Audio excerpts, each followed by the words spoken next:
Bem-vindos ao Amplie a Sua Consciência. Estou aqui com o Ronaldo Monteiro, meu parceiro, né? E hoje nós vamos falar, né, sobre a rebelião de Lúcifer. Tudo bem, pessoal? Tudo bem, Ronaldo? Como vai você? E aí, Cris, tudo bem? Tudo bem. Vamos falar um pouquinho sobre a rebelião de Lúcifer. É um tema bastante interessante, né? Mesmo porque tanto a questão religiosa, folclórica, é um personagem bastante antagônico, né? Então, existem Sem dúvida. algumas visões sobre esse personagem, né? Então, a gente vai discorrer um pouco sobre as fontes relacionadas aos livros, principalmente do Rebelião de Lúcifer, do J.J. Benítez, e também do livro de Urântia, tá? Outra coisa, pessoal, se vocês entrarem na nossa página, crontv.com, vocês vão observar que vai ter lá um aplicativo que vocês poderão instalar aí tanto no seu computador quanto no smartphone, para que vocês façam as perguntas ao vivo. Então, você manda aí o seu nome, né, de onde você está falando e a pergunta, para que a gente vai tentar responder para vocês. Tá bom, Cris? Vamos nessa? E vamos nessa. Bem, pessoal, nesse livro, que é uma obra de ficção, né, do Benítez, que utiliza da forma romancista, né? Ele explora ao máximo a rebelião de Lúcifer para aqueles que acreditam que as coisas simplesmente não são da forma que nos forçaram a acreditar. Este livro é devastador, né, Ronaldo? Ah, sem dúvida. Aliás, o Benítez, né, que é um espanhol, os livros dele são, assim, muito...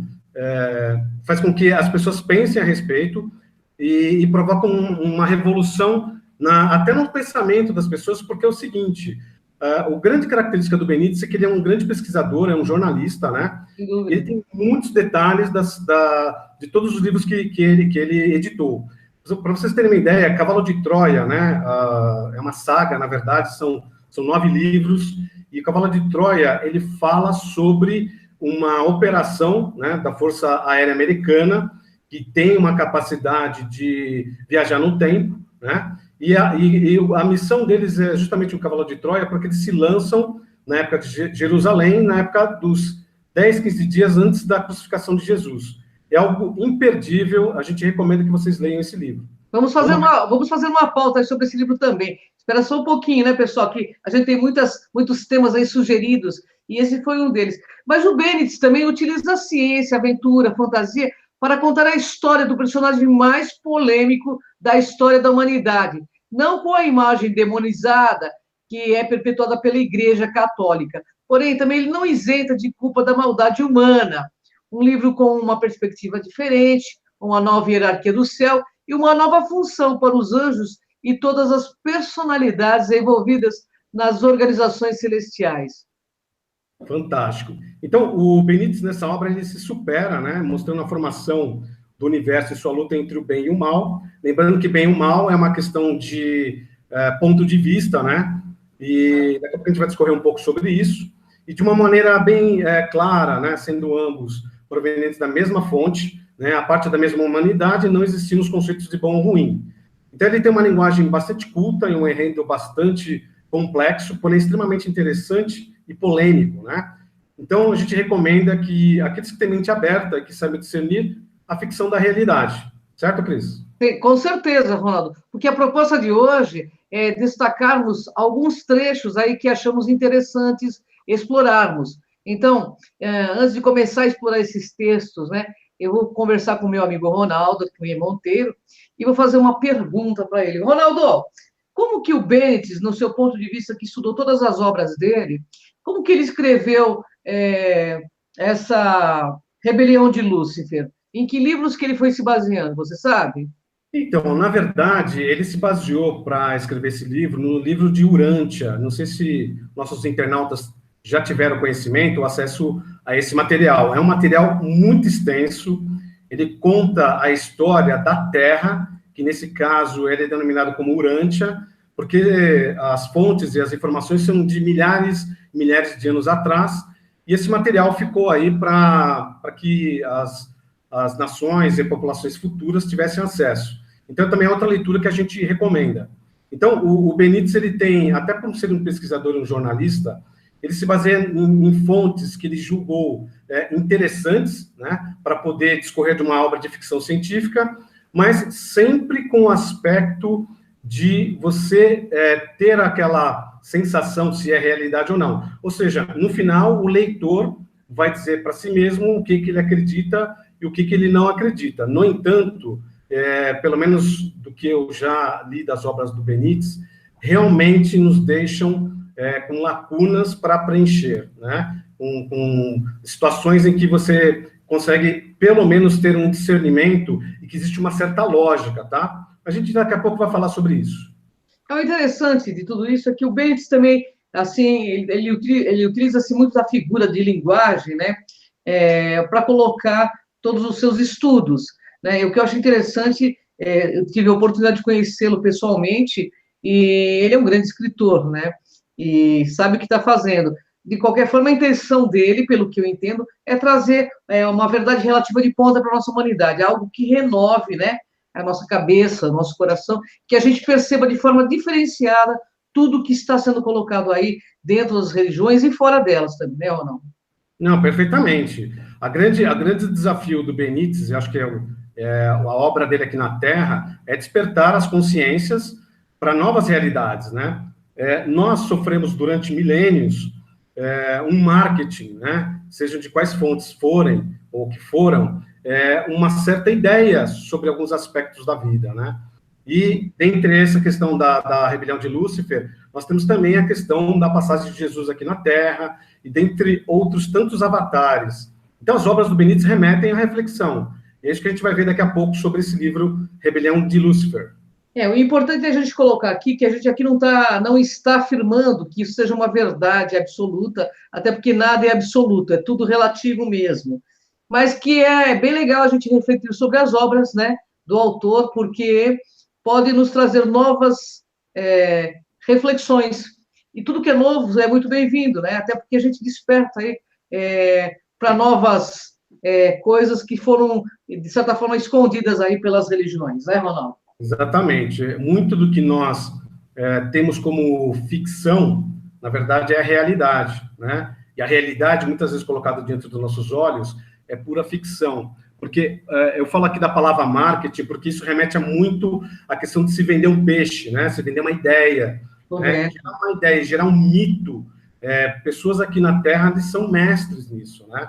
Então, gerar um mito, principalmente para controle, principalmente para gerar um medo. E uma pessoa com medo, ela não tem condições, muitas vezes, de dar um passo à frente, né? Então, todas essas pessoas, com as suas inteligências, manipulam a todos nós, a todo tempo, mas isso está caindo por terra, porque essas obras, por exemplo, do Benítez, que remetem dos anos 80 para cá, para você ter uma ideia, o Cavalo de Troia, a saga de Cavalo de Troia, foi proibida de ser comercializada, editada nos Estados Unidos, simplesmente pelo fato de que, na história, ele narra um encontro com o major, né, da Força Aérea Americana, de uma situação, assim, parece muito um filme de investigação, muito bacana, os detalhes são fantásticos, e o governo americano não permitiu que esse livro circulasse de livre e espontânea vontade.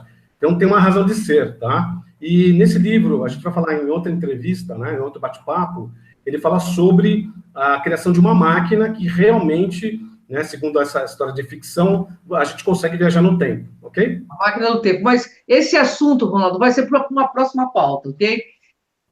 Bem, eu vou ler um trecho aqui do livro da Rebelião de Lúcifer e nós vamos conversar sobre ele, ok, Ronaldo? Vamos lá. Então, esse trecho diz o seguinte: um momento, Frank, por todos esses anos, os cálculos de Greenway e dos demais astrônomos coincidiram em dois fatos que provocaram certa preocupação. Em primeiro lugar, Ra viaja diretamente em direção ao nosso sistema solar. Segundo, trata-se de um corpo celeste singular com uma órbita cujo período de revolução foi calculado a 6.666 anos, um astro períodico. Mas vocês têm certeza disso? Diz aí, Ronaldo. Olha só, por que a gente colocou esse trecho? Muito se fala sobre Nibiru, né? Sobre Ecólogos ou Planeta Vermelho. Então, esse trecho do livro, pelo menos na nossa pesquisa, né? Acreditamos que remete ao Nibiru. E, por incrível que pareça, ele fala até sobre essa questão dos 6.666 anos, que são todas as informações vinculadas na internet. Então, o que acontece? pelas pesquisas aqui do JJ Benítez, ele também encontrou, né, essa questão do astro intruso, que está se aproximando do nosso sistema solar, e que ele tem algumas características, e daqui a pouco a Cris vai narrar para a gente um trecho desse material, desse livro, que realmente é a mesma informação que nós temos, não sei se vocês estão acompanhando na internet, mas já foram até fotografados aí, houve fotos desse objeto, né, que se aproxima aqui do planeta Terra, mas aguenta aí que a Cris vai falar um pouco mais no trecho seguinte. Então, eu gostaria de falar uma coisa, Ronaldo. Eu estive com vários astrônomos, né? E conversei muito sobre Nibiru. Eles dão risada, eles dizem que Nibiru não existe na concepção astronômica, que isso é uma ficção. Inclusive, estiveram no meu programa, lá no Enigmas. Então, assim, eu estou colocando a opinião da ciência também, porque eu acho assim, nós podemos estar vendo, talvez, até uma grande nave, e a gente pode estar achando que é Nibiru, entende? Exatamente. Então, assim, eu conversei com vários astrônomos e eles refutam totalmente a ideia de Nibiru. Eles dizem que se houvesse esse astro intruso, nós tiraria o nosso planeta praticamente de rota, entendeu? Por conta da própria magnetosfera de Nibiru, se houvesse isso, entendeu? Eu estou falando isso para o internauta porque senão eu vou contradizer todas as informações que o astrônomo deu no meu programa. Só para comentar o que a Cris está falando aí para nós, internautas, o que eu estou relatando é algo que tem no livro, tá? Por coincidência ou não, pode ser também gerador do mito Hercólogos, pode ser. Então, todas as informações aqui são para que vocês reflitam, né? Para que vocês tenham aí as suas próprias pesquisas. O que, pelo menos, eu considerei curioso, essa informação está num livro que foi editado há muitos anos atrás, entendeu? Esse é o principal motivo de se comentar sobre esse trecho, ok? Entendeu? Bom, tem outro trecho aqui, e ele diz assim, que estrutura tem? Jerry Negebauer, de Palomar, obteve há meses os primeiros informes, graças a um dos seus satélites de infravermelho.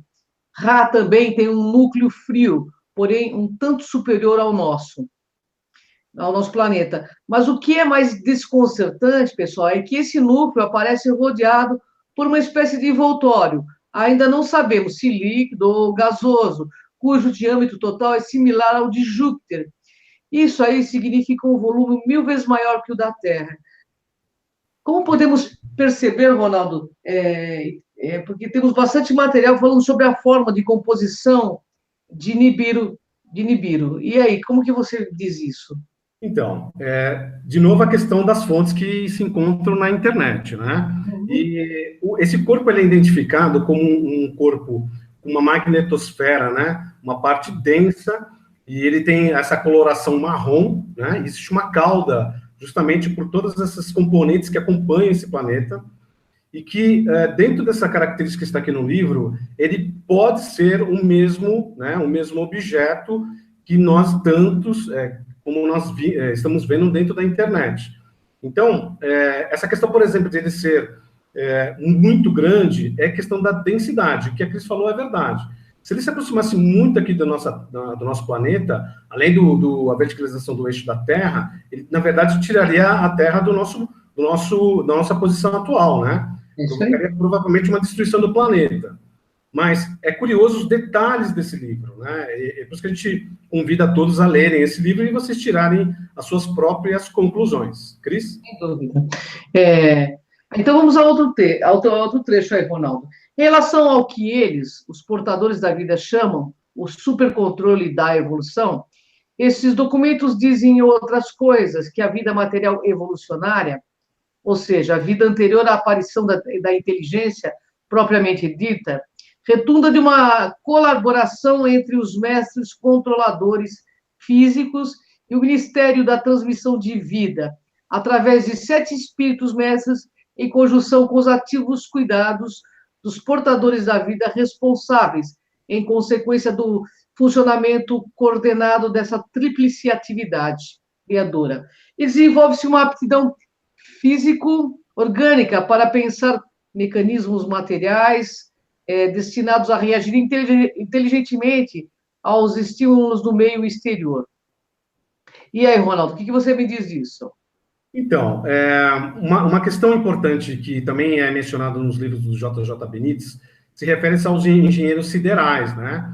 Então, eles têm todo um projeto que não somente a Terra, né, para serem desenvolvido a vida, né, em todos os seus aspectos, e esses engenheiros siderais, ou esses mestres controladores físicos, eles que são responsáveis por toda a criação.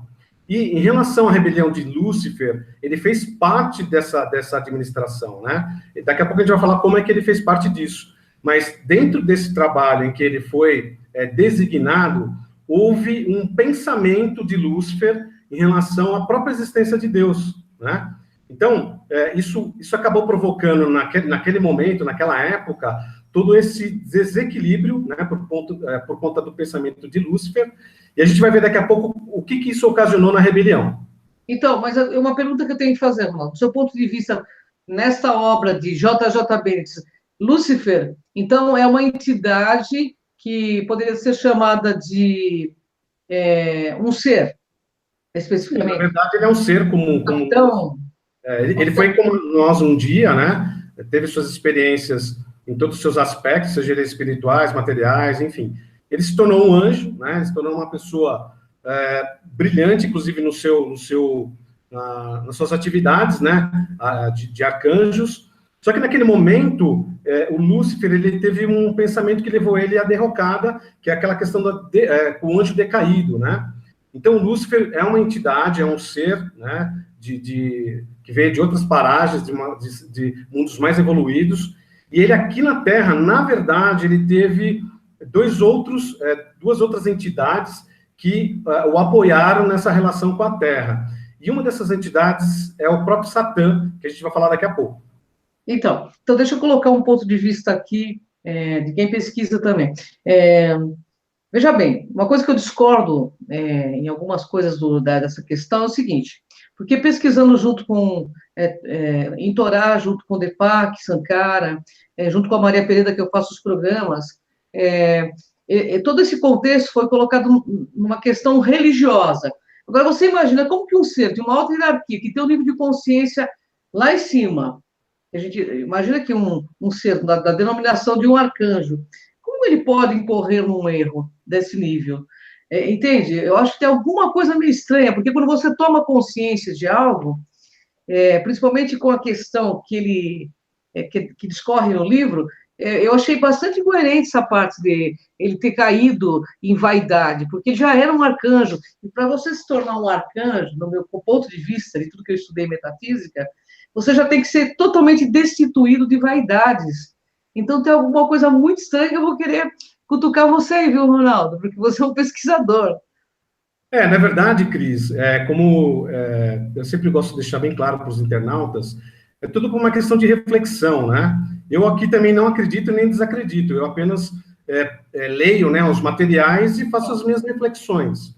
Mas, olha só, isso eu concordo com você, que numa esfera mais superior, ele vai ter realmente um papel, né, de se destituir praticamente do egocentrismo, né? Então, não tem mais o ego na mente dele, ele não tem mais esse aspecto. Mas, para entender esse processo, precisaria de ler, né, em mais detalhes a obra, que esse é o nosso objetivo nesse bate-papo. Nós estamos instigando vocês a pesquisarem, lerem esta obra e vocês terem as suas próprias conclusões. O que eu posso comentar é muito intrigante a forma como é exposto em relação a essa rebelião, como que ele foi decaído. Outra coisa importante. Mas colocado também de uma forma bem religiosa, hein, Ronaldo? Então, a parte religiosa foi um aproveitamento de informações, talvez seja da mesma fonte, e que essas outras entidades da Terra se aproveitaram para se utilizar desse mesmo material e provocar um medo na população humana. Né? Então, quantos milhares de anos que falou, olha, essa é uma obra de Lúcifer, essa é uma obra de Satã, né? Então, tirando... Até porque Lúcifer, o próprio nome dele diz que é o portador da luz, né? Então, você veja que é uma contradição. Eu estou falando da obra baseado em tudo o que tem Torá, porque nesses 30 anos eu estudei tudo, Torá, Mahabharata, então você vê que a religião parece que inverteu muitas as condições. Uma outra coisa que o Eric von Däniken colocou sobre Lúcifer, nesse último congresso que eu estive, ele disse assim que foi encontrado um pergaminho assírio, né, datado de mais de 100 mil anos, e extremamente bem conservado, e fala como se tivesse ocorrido uma guerra estelar, e nesse pergaminho, sabe como chamava o comandante que entrava em batalha com o tal de Iavé? Isso mesmo. Lúcifer. E isso não contexto religioso, é um pergaminho que o próprio Eric von Däniken mostrou no Congresso. Então, o próprio Eric diz assim, gente, Lúcifer, essas coisas não têm nada a ver com religião. Nós vamos descobrir ainda que nós tivemos o nosso planeta, seres mais evoluídos, que tinham uma tecnologia maior, mas também que brigavam entre si. Claro, exatamente. Né? Isso mesmo. Essa questão, por exemplo, dessas guerras, né? E a gente, aqui foi falado muito bem pela Anabelle, né, em relação aos Anunnakis, por exemplo, você tem as castas, né? Aqui no planeta Terra tem gente que é do bem, e tem gente que é do mal, né? Então não é o fato de eles serem de outros planetas, de outros mundos, que não existe uma discordância, né? Existe uma discordância entre eles. Né? Existe os fundamentalistas, né, em cada uma dessas raças. Então tem essa questão da própria moral desses seres, dessas outras humanidades, que realmente existe muito conflito, né? Então, esses conflitos acabam se refletindo aqui na Terra. Então, também até o que a gente tem acompanhado no History Channel, e tantas outras fontes, falando sobre eram os deuses astronautas, né, com Van Däniken, que fez obras maravilhosas em relação a um excelente pesquisador, mas nos remete sempre à questão de como eles participaram da evolução aqui do planeta Terra. Inclusive, o que eu queria comentar é o seguinte: para qualquer evolução, seja qualquer tipo de evolução social, econômica, o que acontecer dentro da nossa sociedade, ela acontece de duas formas, né? A primeira forma é quando a gente passa uma necessidade, né? Quando a gente tem algumas dificuldades, a gente sempre pensa numa maneira de evoluir, seja na parte agronômica, seja na parte de criar produtos, enfim, na troca, né, de produtos entre as pessoas, enfim. A gente está numa dificuldade, e para vocês terem uma ideia, o que a guerra provocou para a humanidade? Por incrível que pareça, a guerra provocou um salto, né, em muitas questões, por exemplo, tecnológicas, né, se vocês talvez tenham pesquisado, mas, por exemplo... O microfone está falhando, Ronaldo. Está falhando? Bastante. Deixa eu só fazer uma configuração aqui, só um minutinho, por favor. Eu vou alterar aqui. Vamos ver se melhora, tá, Cris? Melhorou aí? Só um ponto que você está falando. Eu vejo assim que o cume da evolução é o fraternismo. Então, assim, por mais evolução que nós tenhamos tido com guerras, ainda no meu ponto de vista, é o aprendizado pela dor, sabe? Ou você aprende realmente no fraternismo, porque amar a gente não sabe mesmo, né? Ou você aprende pela dor. Mas o que eu queria voltar ao tema da rebelião de Lúcifer é o seguinte: eu acho bastante contraditório, porque a religião inverteu muito conhecimento. E ela inverteu o conhecimento a favor dela mesma, porque você pode ver que todos os grupos religiosos são muito ricos, enquanto a humanidade morre de fome, né? Eu acho que o único erro dele foi ter colocado esse enfoque religioso dentro da questão da rebelião de Lúcifer. Porque ele podia ter colocado, porque ele é um pesquisador, ele fazia parte do Projeto Amar, eu estive com ele, com o Charles Pazuello, ele tem esse conhecimento ufológico, sabe? E há pouco, como eu disse, isso vem ao encontro, inclusive, desse tema rebelião de Lúcifer, o Eric von Däniken mostra, então, no Congresso, esse pergaminho assírio, que diz que numa única noite, quando Iavé discorre numa briga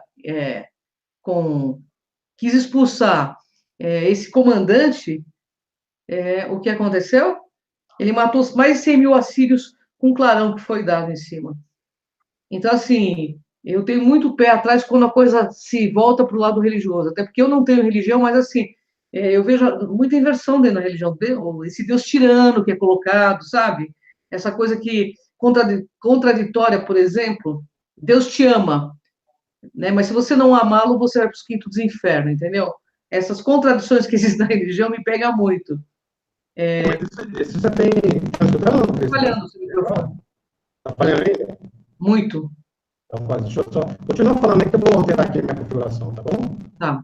Então, essas contradições que me pegam muito. Eu vejo os livros dele como mais uma figura de linguagem, não especificamente como uma verdade absoluta, mas assim, tem a sua verdade, mas é bem relativo, entendeu? Mas está me ouvindo melhor, Cris? Melhorou. Melhorou, né? Melhorou. Essa questão da inversão de valores, não há dúvida nenhuma que foram mecanismos utilizados pelas essas religiões para controlar as pessoas, né? Para gerar um medo. Isso que você falou, para mim, é uma verdade, porque, olha só, Deus, ele é onipresente, Deus, ele é onipotente, e Deus é amor, né? Então, se ele é amor e temos nós como criações a sua semelhança, significa que nós somos co-criadores e criadores também, então não há motivo nenhum para a gente ter medo desse Deus, né? Se você estiver fora do que Deus vai falar... Oi? Esse Deus é muito personificado numa condição muito humana, de raiva, de tirania, né? De homem barbudo. Eu acho que Deus é uma fonte criadora, sabe? Evolutiva, que está aí impulsionando, né, as pessoas a serem melhores. E é através de tudo que está aqui, né? Mas, enfim, Lúcifer, né? Lúcifer é o que está no pergaminho assírio. Sim. E, no teu ponto de vista, ele é uma entidade, Ronaldo? Não. Não, na verdade, ele é que a gente fala aqui sobre espírito, energia, a gente tem várias denominações, cada um com o seu ponto de vista, né? Claro. Mas eu penso que, como nós existimos aqui na matéria densa, mas também nós estamos apenas passando por um corpo biológico, porque na verdade nós somos feitos de pura energia, então são seres constituídos de uma energia, de um conhecimento, de uma evolução, que vivem em outras camadas multidimensionais, e que esses seres, por conta desses erros, ou por conta desses problemas de pensamentos, enfim, eles acabam sendo direcionados para orbes como a Terra, para nos ajudar na nossa evolução. Foi que a Anabelle explicou de forma bastante interessante da presença dos Anunnakis aqui na Terra, né, que é a época dos Sumérios. Sim. Então, esses saltos que eu estava querendo dizer é o seguinte: os saltos tecnológicos, sim, e alguns saltos conscienciais também, né? Então, na época de Moisés, enfim, Abraão, enfim, todos esses seres que também fizeram um papel muito importante na humanidade, quando se passou a falar sobre um Deus único, né? Tivemos muitos, milhares de deuses, até que a gente recebeu pelo menos uma luz nas nossas mentes através desses avatares, desses seres, falando do Deus único, né? Antes mesmo da época da vinda de Jesus. Então, nós somos preparados, de alguma maneira, para entender esse Deus, né, que essa energia vital, que tudo emana de tudo, todo o nosso universo é constituído de Deus, né? Então, nós fazemos parte desse universo, mas coexistindo com Deus, né? Então, Deus, ele atua, segundo essas obras, né? O Deus atua através da gente, né? Através de todas as nossas ações, das nossas reações, as nossas experimentações. Cris?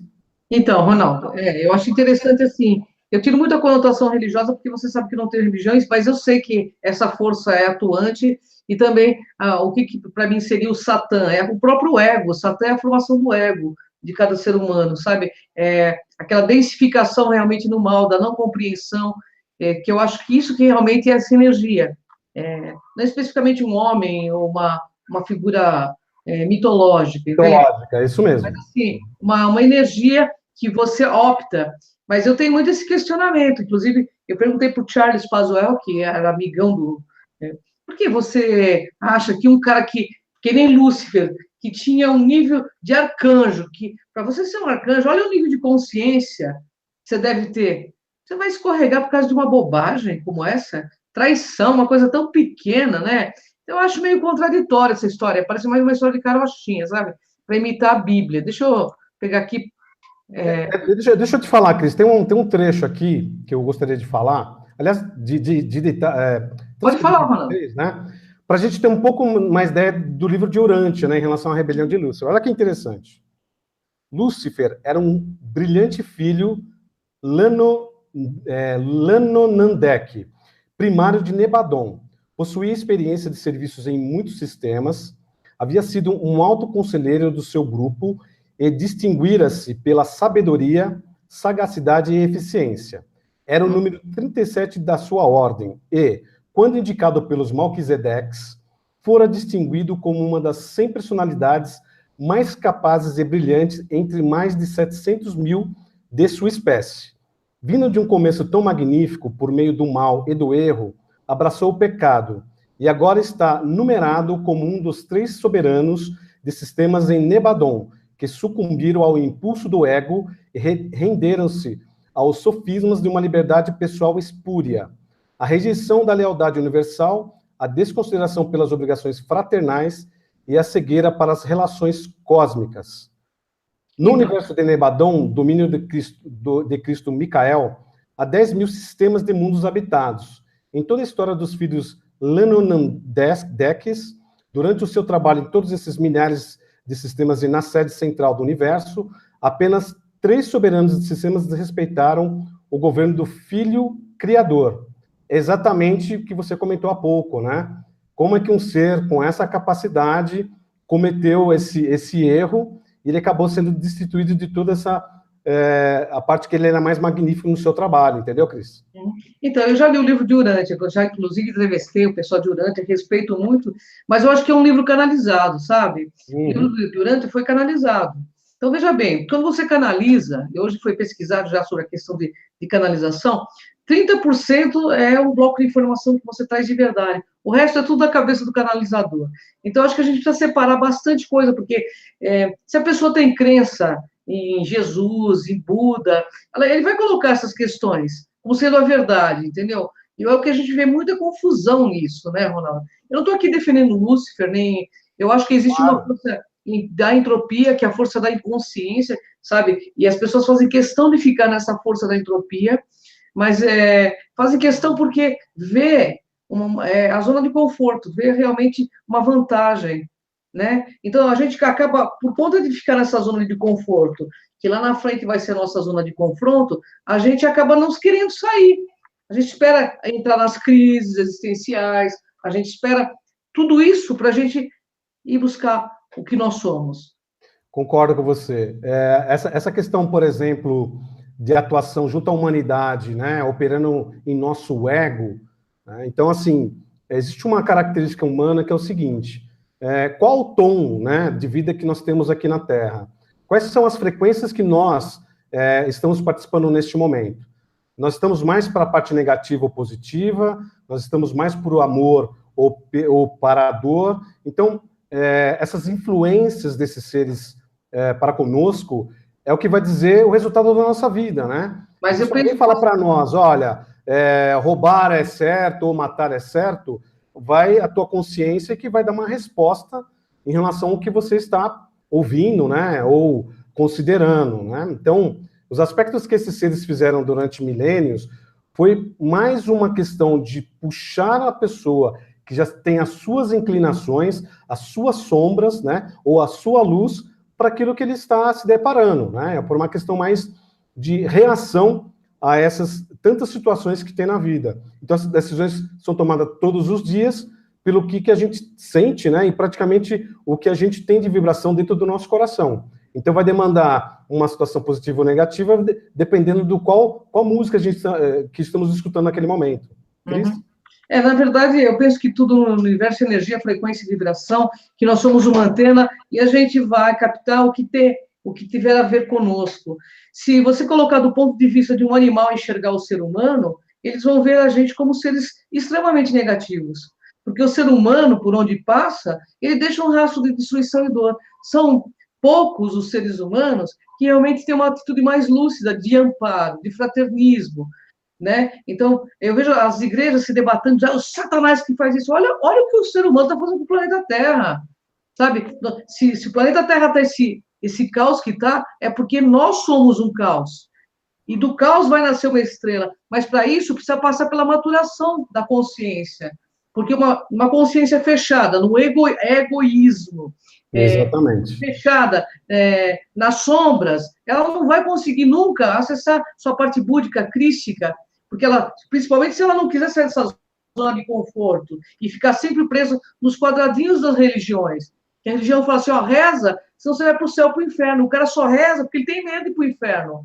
Ou seja bonzinho, porque senão você vai para o umbral. Então o cara começa a ser bonzinho, não é porque ele faz uma reforma íntima, porque ele tem medo do que pode acontecer com ele após a morte, entende? Então eu acho que está na hora de nós, enquanto humanidade, né, verificar que toda essa parte lírica que é escrita nos livros, toda essa parte romancista dos livros, tem uma grande mensagem para nos passar. Da queda no ego, da queda e da ascensão. Então, que a gente possa ter, nesse momento de crise e tal, um momento de ascensão. Porque são figuras de linguagem, assim como a Bíblia é figura de linguagem, entendeu? Eu acho que a gente tem que estar muito atento a isso, porque não é o medo que vai nos tirar desse patamar, mas a tomada de consciência real de quem somos, né? Que é o mais importante. Eu acho fantástico as obras do Benedito, acho fantástico, acho que ele escreve muito bem, mas eu acho uma misturada, né, entre religião, entre ciência, ele quer falar um pouco de cada coisa, até para convencer, mas para quem tem um mínimo de entendimento, você vê assim, começa a questionar, pô, o cara não era um semideus, um arcanjo, o nível de um arcanjo, por exemplo, é o nível de consciência para enxergar 10 milhões de anos, entende? O cara é co-criador da raça humana, entende? Então, assim, tem muitas coisas que ainda são paradigmas religiosos colocados assim como pseudos-verdades, entendeu? Então, é uma questão importante de deixar claro para os internautas, novamente, é uma obra de ficção científica. Sim, sim. Você colocou muito bem, é uma questão de interpretação do leitor, né? Eu acho que a grande característica do livro é que a gente tem, pelo nosso livre-arbítrio, toda aquela parte de criação mental sobre aquele que a gente está lendo, nós somos co-criadores até de uma obra dessa. A gente vai por um caminho ou outro, mas dependendo de toda a nossa configuração da nossa alma, né? Das nossas crenças. Acho que o mais importante em relação a esta obra ou outras obras é aquilo que você tem como reflexão. Mas de uma coisa, os internautas podem ter certeza nesse trabalho que a gente, pelo menos, fazemos com muito carinho, né? Com muito amor para todos os nossos internautas e todas as pessoas que a gente conhece, é remetermos a uma reforma íntima. É sabermos quem nós somos, né? A capacidade que nós temos de criar, né? A capacidade de a gente ter mudança desse planeta e do orbe, do cosmos, se a gente quiser, né? Esse é o grande desafio em todos os nossos trabalhos, porque se nós entendemos as capacidades que nós temos e o que realmente a gente pode transformar, tanto a nós como indivíduos e ao planeta, com certeza tudo vai melhorar em nossas vidas futuras. Sem dúvida, e também uma coisa muito interessante, porque até um grande mestre aí da humanidade, ele deixou uma questão dizendo o seguinte, não há maior mal a temer do que aquele que habita em vós. Ou seja, o que habita em nós é uma confusão de ideias e ideais, é uma sombra muito poderosa, mas que pode ser aliada da nossa luz se a gente buscar a compreensão. E a gente vê que hoje nós estamos num momento que as pessoas estão buscando. Eu vejo que tem bastante gente buscando, mas tem muita gente ainda na zona de conforto, né? Entre aspas, que essa zona de conforto são as religiões, né? E aí elas dão, como nós já conversamos, elas dão tudo, achando que essa troca, essa permuta de bens materiais sobre favores espirituais que elas fazem, sejam nas igrejas evangélicas, em centros de umbanda, nada mais é do que um contrato pequeno que ela assina com essas entidades para permanecer na sombra, do meu ponto de vista. Sabe? Porque você só vai ter o que você criar. E essas pessoas acreditam que elas só vão ter o que for dado. Então, elas se portam, de certa forma, como mendigos espirituais, né? Então, está na hora da gente sair e realmente ser imagem e semelhança dessa força criadora. Aceitar ser imagem e semelhança. Porque a gente nega muito essa força criadora em nós.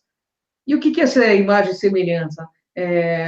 Tudo que foi criado nesse planeta, no meu ponto de vista, tem que ser respeitado, né? E a gente passou a não respeitar as coisas da natureza e nem a natureza das coisas. E aí o que acontece? O ser humano começa a perder, então, no meu ponto de vista, o contato com os seres da natureza. E se você começa a estudar o Wicca, foi isso que aconteceu. O ser humano tinha toda uma multidimensão que ele tinha contato e, de repente, ele perde, por conta de agressão à própria mãe natureza, né, ao espírito da terra.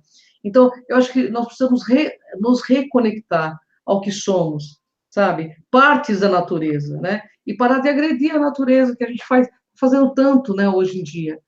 E que isso é muito triste. Isso eu acho que é uma coisa satânica que existe em nós. Porque satânico no Torá significa ego, o Deus do ego, entendeu? É uma coisa escura que está em nós e que a gente precisa conscientizar, trazer à luz, né? Para que a gente realmente possa fazer jus, né? A dizer que nós somos imagem e semelhança de algo maior, né? Com certeza, Cris. Inclusive, essa questão da sombra e luz, até que as religiões até contribuem, por exemplo, de tirar o fardo, né, nosso, por ocasiões que é motivo de Satã, Lúcifer, quer dizer, a culpa, né, e as ações são atribuídas a outras pessoas, senão nós mesmos, né? Nós somos os agentes transformadores, somos os agentes que interferem em toda a vida, né? As decisões são nossas. E uma vez que a gente entende a parte da nossa sombra, né, ou essa parte do ego, ou enfim, as nossas características interiores, é que a gente vai poder enfrentar melhor a vida e a gente colocando mais a nossa parte positiva. Então, muito se atribui, dentro das religiões, ou doutrinas, ou dogmas, de que nós somos influenciados. Eu até entendo que nós somos influenciados, mas as decisões finais são nossas. Né? Sem dúvida, sempre né? Se eu vou falar de alguma situação que olha, o Brasil está em crise, vamos quebrar tudo, vamos assaltar as lojas, vamos levar aquelas coisas que nos pertencem, eu, Ronaldo, vou dizer que não, eu vou dizer que está contra os meus pensamentos de se prejudicar algo, né, alguma pessoa, ou tomar algo que não me pertence. Mas isso é cada um, né? Cada um tem a sua verdade. Novamente, o bem e o mal é uma questão de ponto de vista, mas pelas leis universais, nós temos aqui dentro do nosso coração, nós sabemos o que é o melhor, né? Dentro das leis que a gente fala divinas, a gente sabe dentro de que linha que a gente tem que adotar o nosso pensamento. Porque tudo o contrário da luz é sofrimento. Então a gente vai viver, experimentar as questões que nos levam ao conhecimento através da dor ou do amor, né? Então eu prefiro experimentar um abraço, alguém, uma palavra amiga, ou apenas escutar as pessoas, do que ser agressivo com elas. Porque a gente sabe que isso não vai resolver o problema. Não vai. Vai se resolver o problema se tiver uma comunicação aberta e tranquila, ouvir o teu irmão e alguém que possa me ouvir também. E eu já comentei algumas vezes, Cris, que muito importante estar nas academias, cuidar do corpo físico, ficar malhado, é muito importante. Porque corpo biológico corpo tem que estar em movimento. Mas a mente também tem que ser cuidada. Então tem que cuidar da nossa mente, do que a gente pensa. Porque é da nossa mente que tudo vem. Né? Todo o controle emocional, biológico, mecânico vem da mente. Então, se a mente ela está equilibrada, a gente vai fazer coisas também bem mais equilibradas e a gente vai ser muito mais feliz. Sem dúvida. O que a gente deve entender, nesses anos de pesquisa, o que eu compreendi, que a verdade ela não é relativa. O que é relativo é o nosso nível de compreensão do que seja a verdade, entendeu? A verdade pode não ser nada disso que a gente pense que é, porque ela foi tão fragmentada que a gente não sabe qual é a grande verdade, entendeu? Então, assim, o que é relativo é o nosso nível de consciência sobre o que seja tudo isso. O que eu vejo nas obras de Urântia, de J. Bentes, embora sejam fantásticas, tem muito a questão religiosa de quem canalizou essas obras, ou de que nem o próprio J. Bentes, né? Ele canalizou e colocou, que nem a Operação Cavalo de Troia. É fantástico tudo isso que ele conta, né? E parece até tão real, porque a descrição que ele faz é muito peculiar, muitos detalhes, né, Cris? Muitos detalhes, né? Mas eu aprendi, viu, Ronaldo, que o ser humano ele tem a capacidade de criar bastante coisa também. E eu não duvido que exista essa máquina do tempo. Talvez de uma forma meio romanticista, né? Ele foi lá e fez essa obra. Mas vamos falar um pouco mais da operação, da rebelião de Lúcifer. Bem, aqui tem uma parte que, pelo menos, ela remete a essa questão da atuação de Lúcifer aqui no planeta Terra. Ele diz mais ou menos o seguinte, que na época em que Micael esteve na carne em Urântia é a Terra, né? Lúcifer, Satã e Caligástia aliaram-se para, juntos, tentar causar um insucesso da sua missão de auto-outorga, ou todavia tiveram um fracasso notável. Então, aqui nessa parte do livro, ele já relata que Lúcifer tinha outras duas entidades, né, duas pessoas, que faziam parte de todo esse trabalho, né, aqui na Terra. Então diz mais aqui, Lúcifer e o seu primeiro assistente, Satã, haviam reinado já em Jerusalém por mais de 500 mil anos, quando nos seus corações começaram a alinhar-se contra o Pai Universal e o seu Filho, nesse caso Jesus, então vice-regente Micael, né? Então, olha só que interessante, é só uma questão de uma obra de ficção que é relatada para a gente pensar um pouco, né? Então, Lúcifer não foi uma única entidade, um único ser que provocou toda essa situação, né, do desequilíbrio, de puxar mais para o lado do mal, enfim. Ele teve a participação do seu assessor direto, que era Satã. Cris? Então, mas quem será o verdadeiro filho do homem, o 666? Na Torá, por exemplo, diz que esse é o número do Messias humano. E aí, como é que fica? Por isso que eu vejo que há muitas contradições, né? Inclusive, quando o Deepak Sankara Veda, ele foi no Enigmas, ele falou exatamente isso. Ele falou, ó, e ele é um cabalista, ele é um judeu, né? Que existe uma inversão muito grande, porque o número do homem, que é o número da divindade, do despertar crístico, é o 666. E agora a religião diz que o 666 é um número negativo. Então, assim, quem está correto? Qual é a verdade? Qual é a verdade? Qual é a verdade, né? Como eu não me apego muito nessas questões, mas assim, eu acho legal até falar para o internauta sobre essas questões, que tem uma igreja nos Estados Unidos que, inclusive, todos os seguidores dessa igreja têm o 666, não sei se você já ouviu falar. Eles dizem que é o Cristo cósmico deles, entendeu? É o renascimento da centelha divina. O que eu penso particularmente é o seguinte, independente de qualquer coisa, nós escolhemos de que lado nós queremos estar, né? De que força nós queremos estar. Como você disse, nós temos esse poder de escolha, né? E para ver como nós ainda estamos muito equivocados, é só olhar para o planeta Terra. O que nós estamos, enquanto humanidade, Deus humana, desumana, Ronaldo, olha isso. Deus humana, desumana. Nós somos desumanos.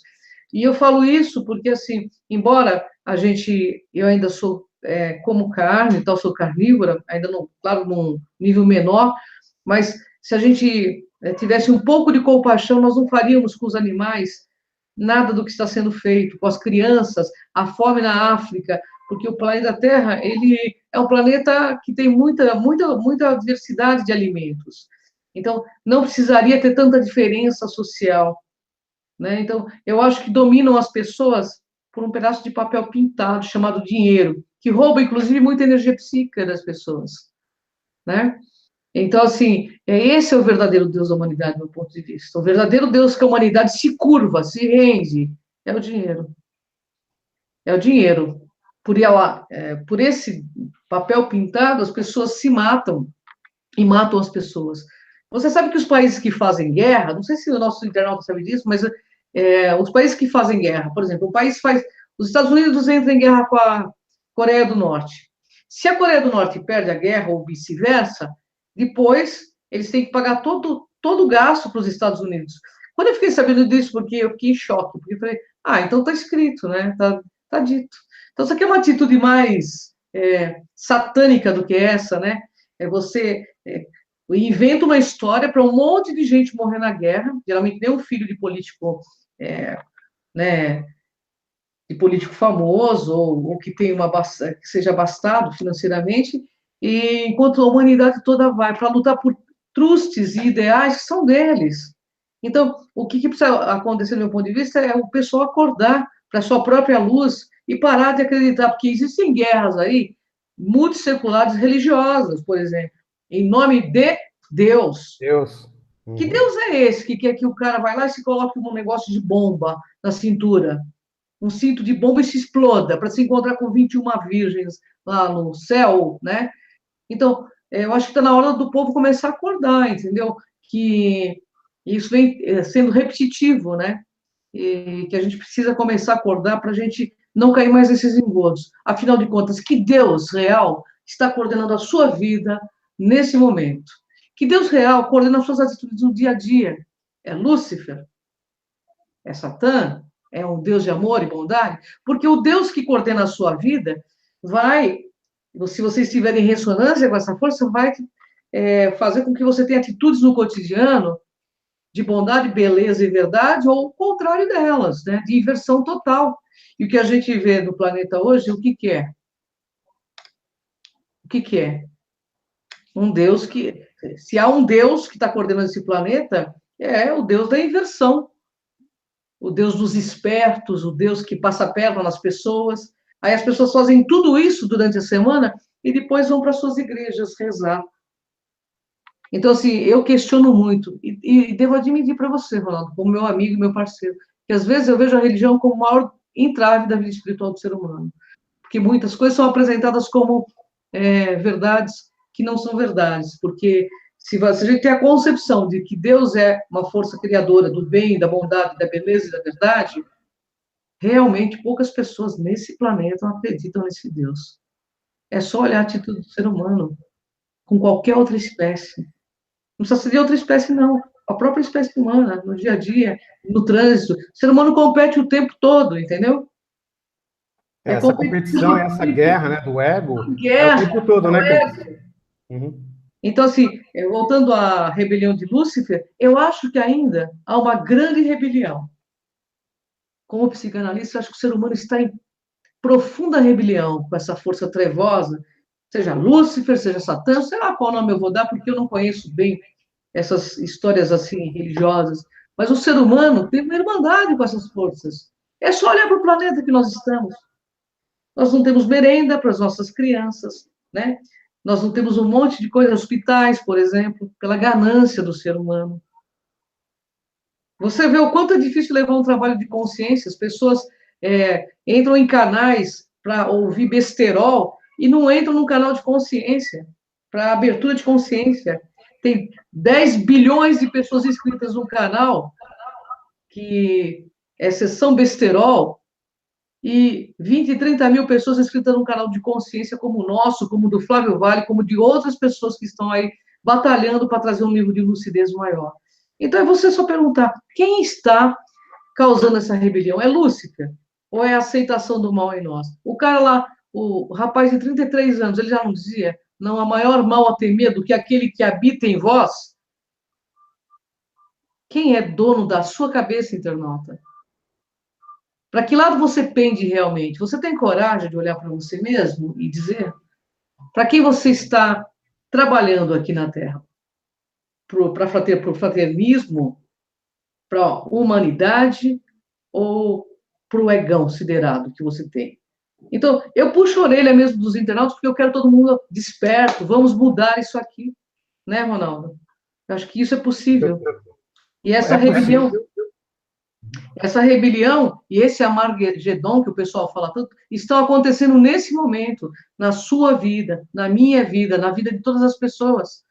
Esse confronto de treva e luz é o tempo todo esse embate. Mas aí, é como disse o Ronaldo, que lado você pende? Qual é o lado que você está? Essa queda de braço vai ser para o positivo ou negativo? A questão não é, né? A pessoa não, é só olhar. Gostaria que fizesse com vocês o que você está fazendo com os outros ou com os animais? Então, Ronaldo, eu acho que é uma questão. Esse programa, na realidade, a gente já fez ele de propósito para conscientizar mesmo, né? Reflexão, né? Claro, até porque, como figura de linguagem, a Bíblia é muito legal, todos os livros. Mas tem muito de ego humano, né? 90% de ego humano, né? Você vê assim que. E é sempre as mesmas questões, o bem contra o mal. Até quando a gente vai precisar ler tudo isso novamente, ficar lendo multissecularmente esses livros considerados sagrados, até a gente entender que a opção é sempre nossa, de que ninguém está pagando nada. É nós que fazemos as coisas acontecer, não é, Ronaldo? Tem uma questão que eu acho importante comentar, está dando um eco aí para vocês, né? Mas o que acontece? As escolhas que a gente faz em relação à questão até vibratória, por exemplo, permite com que as pessoas liguem uma televisão e vejam durante horas tudo que é violência, morte, assassinato, tudo aquilo que vai gerar medo. Então, pessoal, internautas, saiam dessa vibração, desliguem a televisão, desligue qualquer canal que promova o medo. Busque abrir os canais que geram o bem, né? Que geram a tranquilidade, a prosperidade e ajuda ao próximo. E aí a tua vida, a nossa vida vai ser melhor. Enquanto estivermos conectados com essas questões do medo, que tanto essas energias negativas, essas fontes, esse marketing negativo, eles impõem para a gente, inclusive o materialismo, né? Esse materialismo desenfreado, a gente tem que comprar tudo, tem que se formar na faculdade, é um ciclo vicioso dentro dessa matrix, em que você tem que se sustentar a todo momento. A todo momento você tem que estar escravo desse papel verde, que tanto a Cris, ela comenta conosco, e nós somos escravizados por ele. Evidentemente que a troca de produtos e serviços no mundo, é necessário. Hoje o escambo através do dinheiro, mas nós podemos ter uma comunidade humana que nós vamos trocar o quê? Experiências. Um faz uma roupa, o outro faz uma comida, o outro tem as suas galinhas com os ovos. Se a gente começar a pensar no escambo original, ele era muito mais interessante. Porque Sim. não precisava se matar as pessoas, existia uma troca nessa sociedade antiga. Hoje se luta e se guerreia, né? Tem todas essas guerras, uma pela questão filosófica, né, e religiosa, e outra pela questão do dinheiro. Uma coisa que você falou, Cris, até para a gente fechar aqui o nosso bate-papo, é que as guerras, elas têm uma lucratividade gigantesca. Então, guerras do Kuwait, né, enfim, de todos a Síria, entre todos os outros países, uma hora vai ter que ser reconstruída, não vai? Então, e quem que são os empreiteiros? São os grandes países, né, G8, G10, são as pessoas que financiam de alguma forma, da mesma forma que acontecem as guerras, eles têm que ir lá e reconstruir tudo. Quem que esses países vão ter que pagar? Esses nossos grandes empreiteiros. Então, pessoal, fique atento, né? Fique desperto, mude os seus pensamentos, não faça as mesmas coisas esperando resultados diferentes, faça coisas diferentes, entendeu? Faça as coisas para o bem, cuida de uma criança, cuida de um animal, cuida da sua família, dê um abraço em alguém, né? Ouça mais do que falar, enfim, tem tantas coisas simples para se fazer nessa vida que vai mudar toda uma humanidade. Faça a reforma íntima. Cris? É verdade. Ô, Ronaldo, sabe, e como psicanalista eu perguntava sempre assim para as pessoas que eu ia para atender, o que realmente te faz feliz? Me descreve 5 coisas que te fazem feliz. Uma era material, o resto era todo espiritual. O amor de fulano, o amor de Beltrano, minha mãe, meu pai, meus tios, sabe? Essas coisas que são reais e que a gente vai levar sepultura dentro, eternidade afora, que nos fazem felizes, sabe? Você não é um outdoor para você ficar se matando para usar uma marca, porque eu vejo hoje as crianças roubando tênis aí uma das outras, porque o tênis custa mais caro do que o salário que o pai ganha. Então, gente, vamos ter noção, sabe? A mudança e essa rebelião, ela nunca terminou. Ela está dentro de nós, essa rebelião entre o bem e o mal. Mas cabe a nós optarmos. Afinal de contas, é bom que a gente abra bem os olhos antes de fechá-lo. Porque na matéria a gente consegue concretizar tudo de bom que a gente desejar, mas também consegue fazer muita coisa ruim, se assim desejar. Então, eu acho que esse abrir os olhos antes de fechá-lo significa um despertar da nossa alma para toda essa materialidade, que é apenas mais um padrão de onda que a nossa alma está passando e que pretende um dia migrar para uma orbe muito mais superior, né, do que esse planeta escola, laboratório que é a Terra. Que, do meu ponto de vista, é um belíssimo planeta, e eu agradeço profundamente estar aqui com todos vocês, que são os nossos internautas queridos, com o Ronaldo Monteiro, porque é um planeta de aprendizado constante. É nesse embate diário que a gente cresce. Você já pensou todo o tempo, você está virar um eremita, você não vai crescer, é dentro dessas inter-relações que a gente cresce, entendeu? Então, isso é legal, mas assim, poxa, vamos diminuir esse lado escuro, obscuro em nós, e quando alguém vier brigar, baixa o tom, diminui, deixa a pessoa brigar sozinha. Esses dias eu vi uma situação muito legal na Paulista, sabe, Ronaldo? Eu fui fazer um trabalho lá em São Paulo, e um rapaz bateu na traseira de uma moça. Menina, a moça saiu do carro já soltando todos os bichos, né? O rapaz pegou o cartão, falou, minha senhora, não precisa discutir, eu vou pagar o seu carro. A mulher só faltou bater no cara, sabe?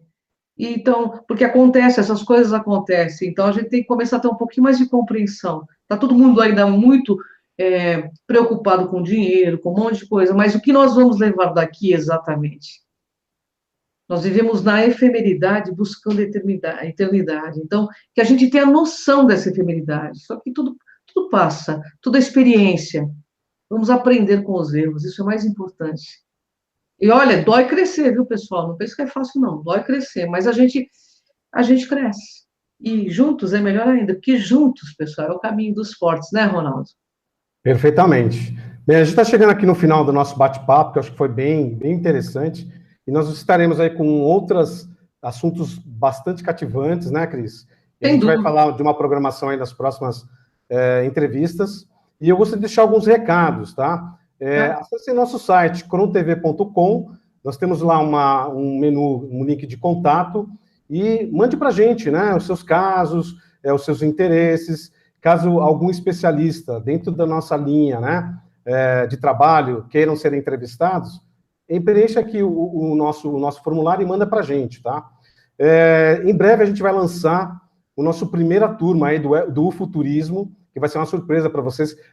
Temos a certeza que vocês vão gostar, porque a gente entendeu, eu e a Cris, que é uma questão muito interessante de uma interação entre nós, né? Não apenas aqui pela internet, que já é uma coisa excelente, mas um contato mais pessoal, né? E a gente pensou exatamente no futurismo, que é o que permeia, né, nossas energias, né? A gente gosta desse assunto, a gente quer falar sobre esse assunto, mas quem sabe um encontro bacana, né, entre essa turma que a gente pode se juntar e para ir para um local maravilhoso em que a gente vai ter contato com a natureza, a gente vai ter contato com o nosso eu, né, e entre outras questões aí bem interessantes, não é mesmo, Cris? Sem dúvida, vamos fazer muitas experimentações, trocar muitas ideias, rir muito, brincar bastante, porque afinal de contas, gente, a gente tem que estar de bom humor, né? Que essa força criadora deve ter muito bom humor para aturar toda essa humanidade. Então a gente também tem que ter bom humor. E vai ser muito gostoso. O primeiro passeio que nós pretendemos é na Serra do Roncador, né? O Ronaldo já está vendo isso.